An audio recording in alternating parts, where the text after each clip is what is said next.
Hi, I'm Rachel from Lumsden Florist, and today we are going to go over how to make a mesh wreath. Now, I've totally cheated. I was able to get this wreath started ahead of time because that's how I like to be.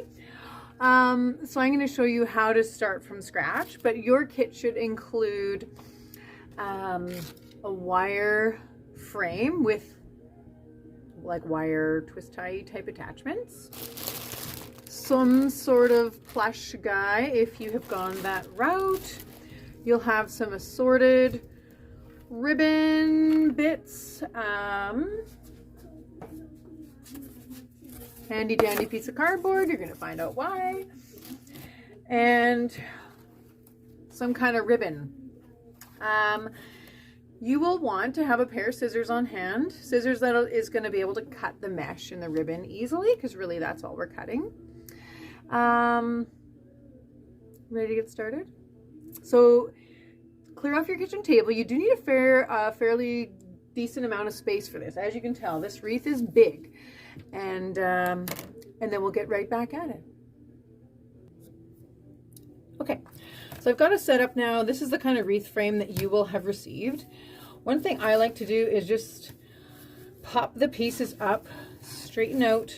See these bottom guys all kind of are going kitterwonkus. I like to straighten them so that they're obvious where they are. Move that guy out of the way. All the way around. Just so that way when you go from section to section, it's very easy to see where they are. Now what we're going to do is we're going to fill this wreath, the frame up, so it looks something like that one. Okay, now the balls, this one like I said, I was totally lazy and I bought this one pre-done, so it came with balls attached.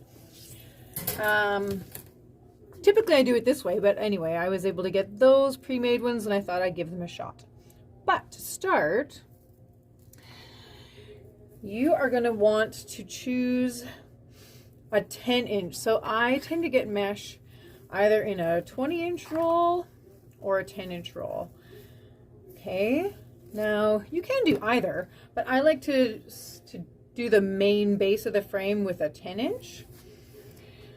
And it is not hard. Now, one thing about mesh is it likes to like grab at your sweater and all this sort of fun stuff. But you're just going to gather this up. Come here, you little devil. And it's okay if there's a tail sticking up. If it's fraying like this one, you can trim it on an angle with scissors, or you can, I've actually seen people take a lighter and just give it a quick like melt. I don't have the best track record with burning things, so I'm not going to do that. So what we're going to do is we're going to start, I like to do the top first. So we're going to do all these top pieces on the inside of the ring. So all here on the inner circle, not the outer circle. We're just going to start with this inner circle. So what you're going to do is take that bunched up bit, and each of these little fuzzy twist tie guys has two in there. So you're going to like essentially like a wedgie. You're going to shove this mesh down in the crack of this guy, and then it's going to cross its legs real tight over there and then pull it tight. And you don't need to twist it 700 times tight. It's not like this is going to get pulled on, right? So that should be just fine. Just one twist there, and it's nice and tight. It's not going to come out of there easily with the wind, and that's all we need to worry about. So that's our starting point.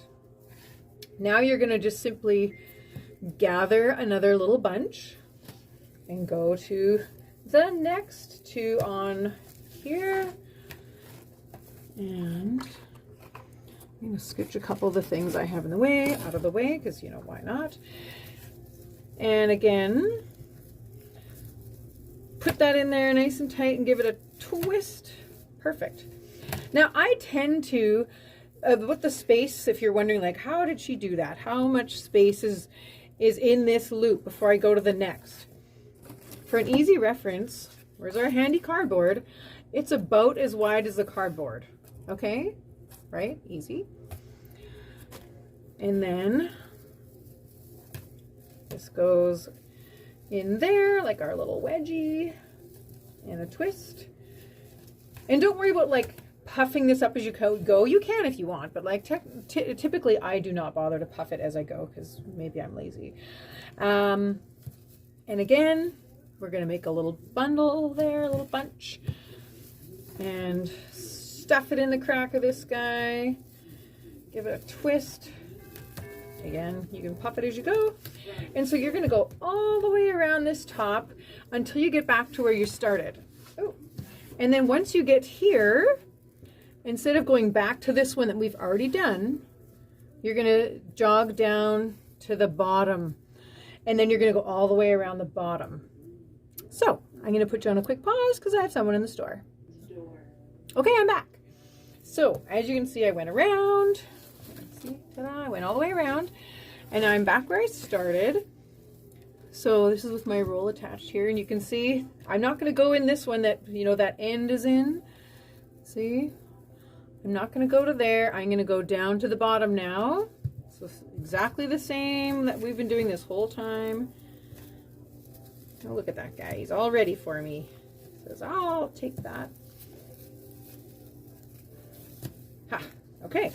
And now you're going to do exactly the same thing, but go all the way around the bottom. Right? Okay. And I'll meet you on the other side. I'm just going to pause it and you guys can brrr, and when you get to the end, you're just going to want to simply cut it off just like this piece is cut, right? No big deal. Grab your scissors, give it a cut, and then we'll take it from there. Okay, so we're at the next stage. You're going to want your scissors, the cardboard, and your other rolls of mesh. I'm going to toss that guy out of there as it tries to grab at my sweater, little demon. So now in the old days, I used to put a piece of tape on the table and then measure, you know, hold this up against the piece of tape and then cut. If you have a rotary cutter, that works really great because then you just brrr, and cut on the grid lines on your rotary cutter mat. If you don't have a rotary cutter, this is your way to do it. And I just learned this way myself.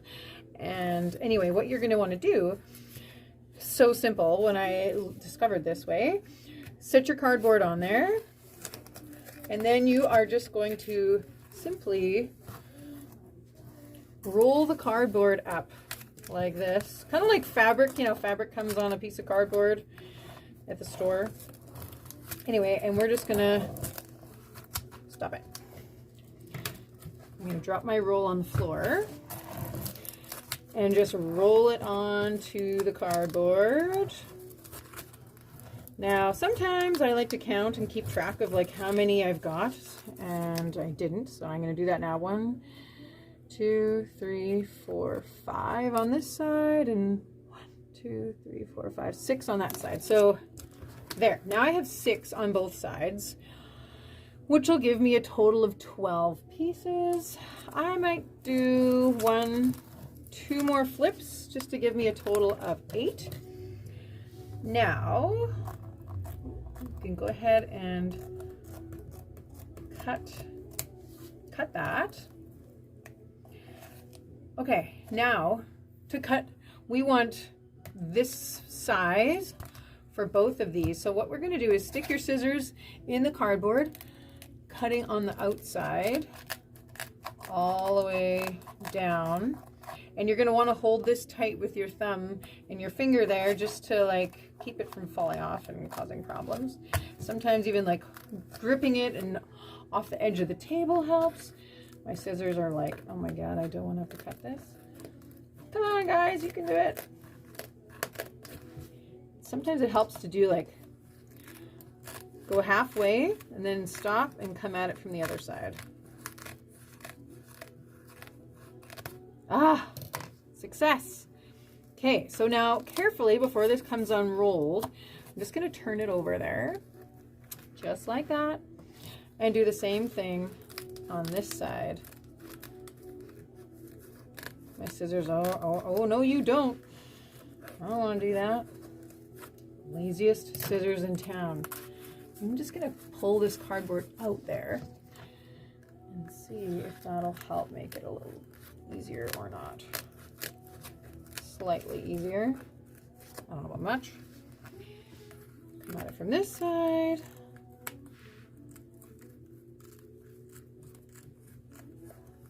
It's painful.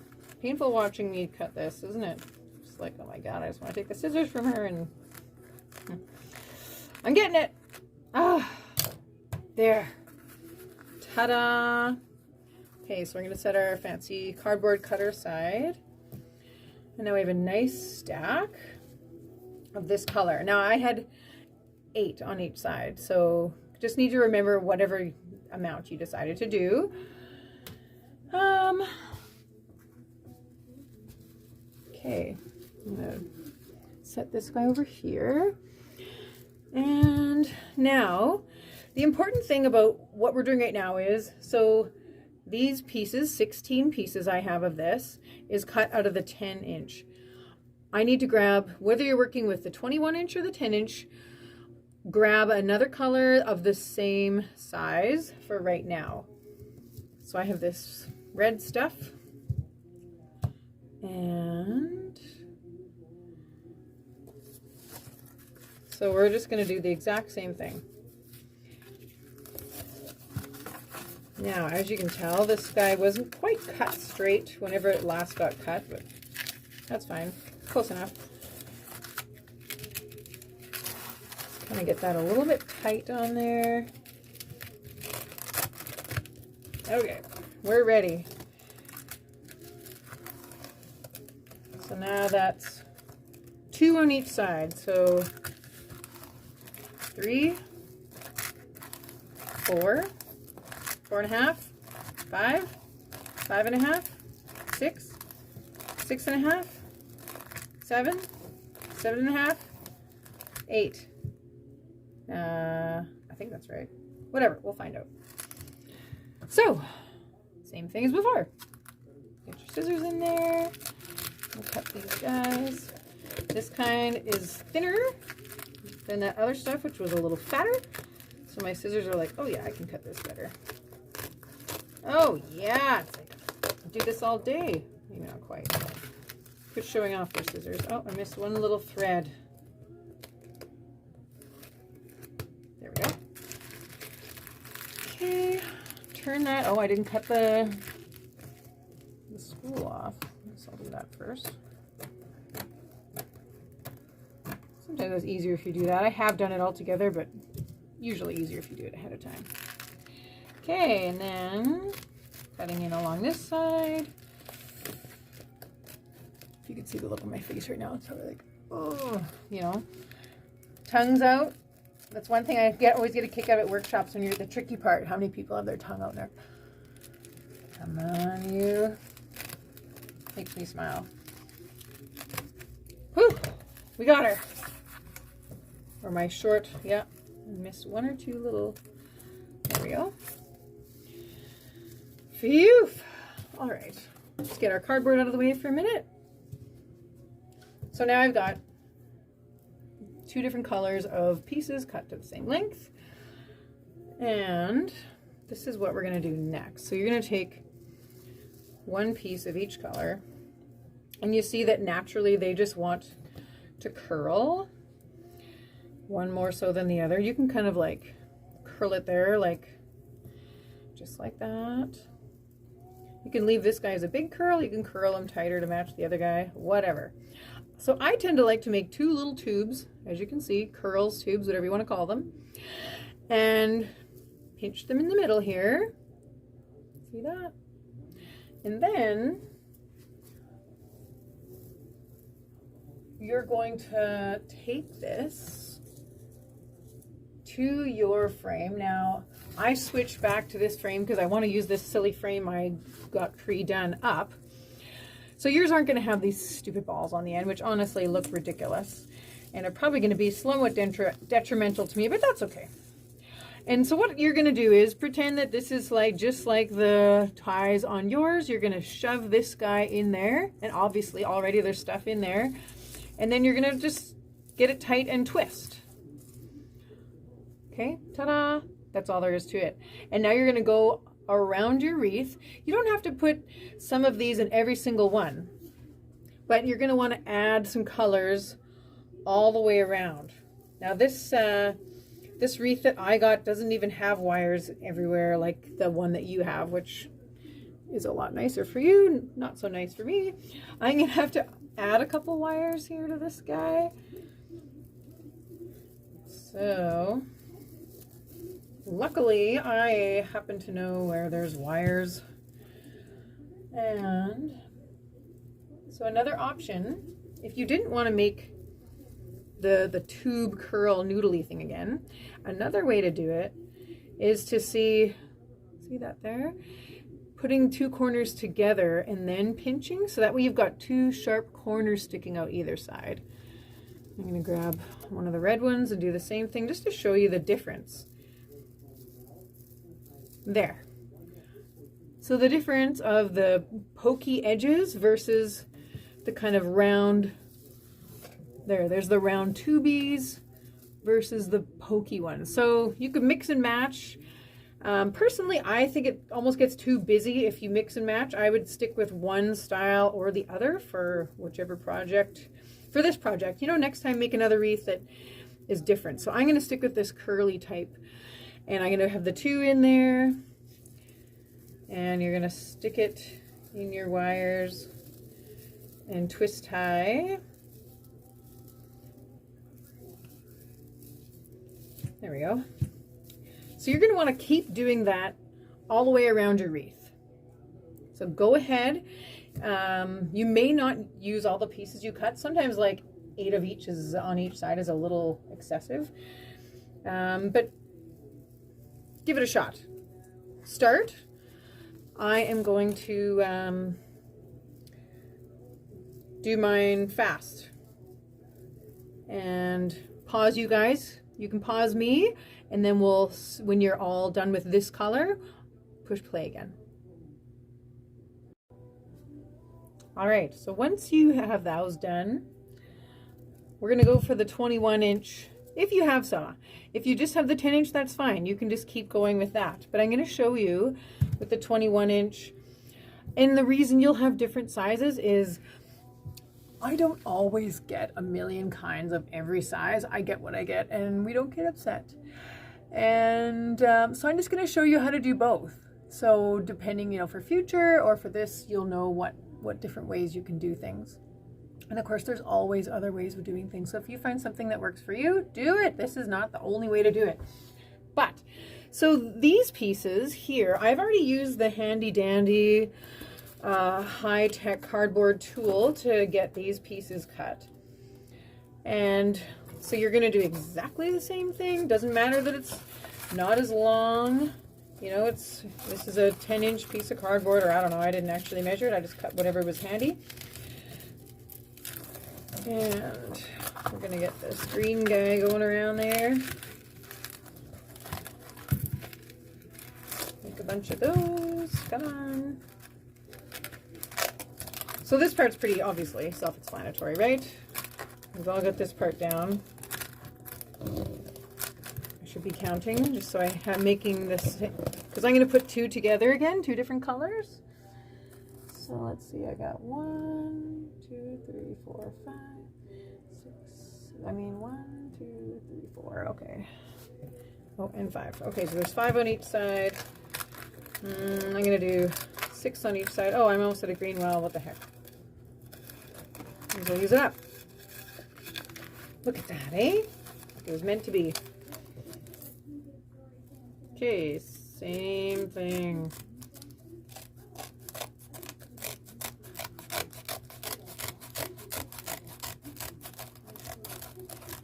My scissors have like warmed up. They're like, oh yeah, I'll do this.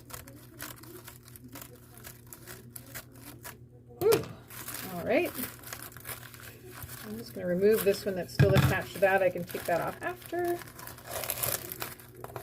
And as you're going to see, this guy wants to curl up because it's a little tricky, and it's going to want to grab your clothes, because why wouldn't it? And cut him on this side.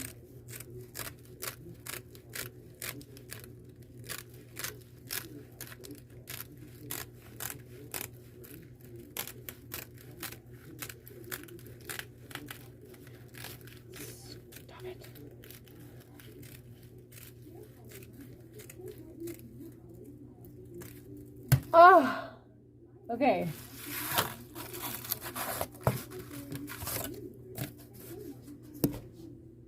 So, now that we are here,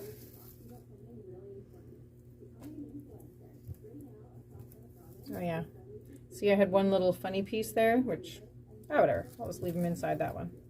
We'll use them up that way, no big deal. And then I'm going to grab a piece of this guy. There we go. Again, we're going to do the curls, because why not? Continuity and all that. Okay. With the long stuff, I like to attach it in 2 different points. So basically just how I've done it here. Where my hands are, that's going to go in 2 ties. So there's going to be a bubble and 2 ends sticking up on either side. And that's how it's going to go on your wreath. Okay. So again, my wreath is different from yours because I don't have the handy dandy wires on there. I got the stupid short balls. So we're going to start by going to the stupid short balls. Don't want to cooperate. Stuff that guy in there. There we go. Ugh. Give him a little tug for good measure. And then I am going to bring this end down to my next spot where there's wires, and of course you will have the nice fuzzy wires. I just have an ugly green wire, but it doesn't really matter. There. And now I've got this guy on here. Now when you put them on, you can go from top to bottom like crisscross. You can go just on the outside, just on the inside. Play around. I tend to be fairly random. I know the OCD people are like, oh my God, she's not telling me exactly to do every single one or what. And you know, that's how I roll. I don't believe in perfect formulas for things because I'm not a formula type person. I like to, especially with art, I like to just let her rip. So it's up to you. If you want to stick with something more formulated, you go right ahead. Otherwise, you're just going to roll those. Put the 2 tubes together, pinch, and then attach it to your wreath. Sometimes I undo my twist tie thing just a smidgen to find a good spot. And then get it in there. So I'm going to leave you to getting all of this part done and then come back so you can pause me. Okay. So your wreath should be looking good. Now we are going to attach this guy. If you do have a few curls of the mesh, you can always leave them and, you know, see if there's a hole that needs filling once you get your little plush guy on there. So what you're going to do, obviously, take this guy out of the bag. Now in the bag there will be a little picture. Unfortunately, they used to make them in color, but they don't anymore. That just shows you some options for this little guy. So, you know, you can tell that they just set him in the center of the wreath and his little legs hanging out the bottom. Those are your pieces. They should have the wires attached. You're going to want to be a little bit careful with these. So like the wires are often folded down. We're going to stand the wires up. And you'll be able to feel that the wires are down here. So that way if you wanted, you could, you know, make him running or something and it will hold its shape. But these will pull out. So if you're getting too crazy and reefing on it, you can pull that wire all the way out of this mesh guy. So, you know, be a little bit gentle with it when you're attaching. So I'm just going to stand all the little wire ends up. Get this picture out of the way. I'm going to stand his hat up for now too. There you go, buddy. Okay.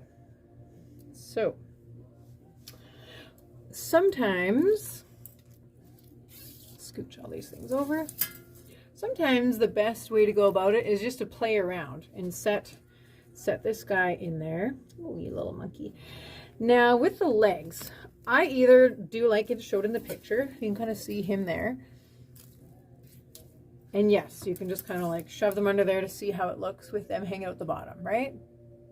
Should I, am I smart enough to know how to zoom you out? I'm just going to do it the old-fashioned way. I'm going to lift you up. It's kind of caught under there. He's too big to get him all in the frame. But okay, so there, you can kind of see how how he looks like that. Okay, I'm gonna put the camera back. Hopefully it won't fall over. Yeah, it wants to. I had it balanced on a stick. It's really high tech filming over here.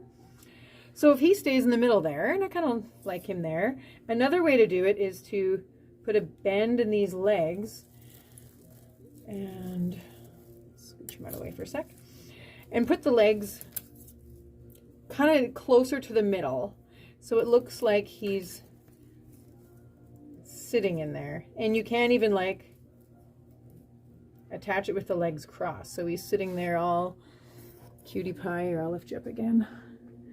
See how he's kind of sitting in there with his legs crossed? Whoops, sorry. There we go. You know, or you could have them out however you wish. But play around a little bit. I'm going to set you back down. Once, here we go. Got the camera's balanced back where it needs to balance. Like I'm telling you, it's precariously on a stick. I'm going to pull, I think I'm going to put the legs up here. So there's no real like high-tech way to do this. I literally take these wires, I feel around down under the wreath to the frame, and maybe we'll just flip this guy over so you can have a better idea of what's happening. So there, you can kind of see now, stop it, where the wires came, and I attached them to the frame there. They're just looped around like a candy cane right now. Now, sure, there's all sorts of fancy ways you could do this. You know, whatever, no one's going to see this, who cares? I tend to just wrap them around a couple of times. Done. It's attached. It's not coming off. You want to make sure the wires, the ends aren't sticking up, because of course this is going to be on the back of your door and you don't want that scraping all the paint off. So just make sure the ends are sticking towards the mesh. And then go ahead and attach the rest. I'm going to pause you because I have someone in the store again. Oh, okay, there. So I've got my little guy wired on. Now, here, let's turn him so you can see a little bit. Yeah, so I did my legs kind of to the inside there, and then I pulled this guy out and fluffed him up. Now this is where, if you know you have a bald spot and you feel like, I recommend setting your wreath somewhere away from you, like across the room, and then backing up and having a look. And sometimes you're like, you know, when you're right up close, you're like, oh, it needs this, and then when you get further from it, you're like, you know what, actually, I don't think so. Because I had some of this ribbon, and originally I was going to put it in here, but I think it's just too busy. Personally, I think it's just going to cause problems. So I'm going to skip the ribbon, but I am going to show you how to do the ribbon. So I'm going to slide him out of the way for a minute. So with the ribbon, I tend to, again, make it simple on yourself. If you're wanting just one, I'm just going to cut one to show you. But if you're going to cut a few of these, obviously you do it the same way as the mesh. Wrap it around your cardboard a few times and cut them so it's just easier cutting. And then to make dovetail ends, if you fold the pretty side in on itself and then cut on a 45-degree angle toward the edges. We'll do that on both sides just so it matches. You could cut two pieces at once. I have done that for sure. And then ta-da, we've got that pretty dovetail edge. And then if you have two of them, we're going to pretend that this is a piece that's dovetailed pretty. You're just going to make a simple X with your two pieces, pinch them, go to one of your spots on your wreath, stick it in there. I'm just going to pretend I twist tied that in there because I don't want to leave it on there. Here, I'll just pull that one out. And that just gives you an idea of how, and then because this one's wired, you can kind of fluff it up a little bit nice. But yeah, that's how you can kind of add a ribbon accent. But I have so much going on with this one, I don't think I'm going to bother with any ribbon. Sometimes the ribbon really, you know, of a solid color or a bit of busyness really makes it pop. But I think this one is just, it's fine on its own. So now you're going to want to go around. Oh, right, you guys don't have any of these ugly wires that I have. Okay, well, you're set. In this case, I'm just going to twirl them around my finger and just tuck them inside the wreath. And if someone shoves their finger in there and stabs himself, well, what are they doing in the wreath anyways? Come on. Okay. And then, really, once you've got those ribbons on, if you're going with the ribbons, you are pretty well done sometimes I find if you don't have a certain kind of hook for hanging it on your door, one thing that is helpful is maybe just to put a, put this over here. So this is the top at the back right here, is to put a piece of ribbon. Like sometimes your hook may have a hard time getting through there. If it does, then don't worry about it. It should, but it depends on if you have like one of those stick-on hooks, command hooks, then you may want to put just with a piece of wire or a piece of ribbon or something on here that is tied on nice and tight that can hook on there. But otherwise you can hook it straight onto there. I'm going to stand you guys up, so hang on. There we go. Okay, now you can actually see my finished product. So my wreath is ready. You want to give him a good shake and make sure he's not going to fall off. So this guy, his head can move, but he's wired in there. He's not actually coming off. If you wanted, if you had something like this guy and you wanted to like put a little piece of wire on there, you totally could. And there's my phone. I hope you've enjoyed this workshop, and post a picture, tag us if you put it on social media, hashtag, message it to us. We'd love to see your creation. Have a great day. Bye.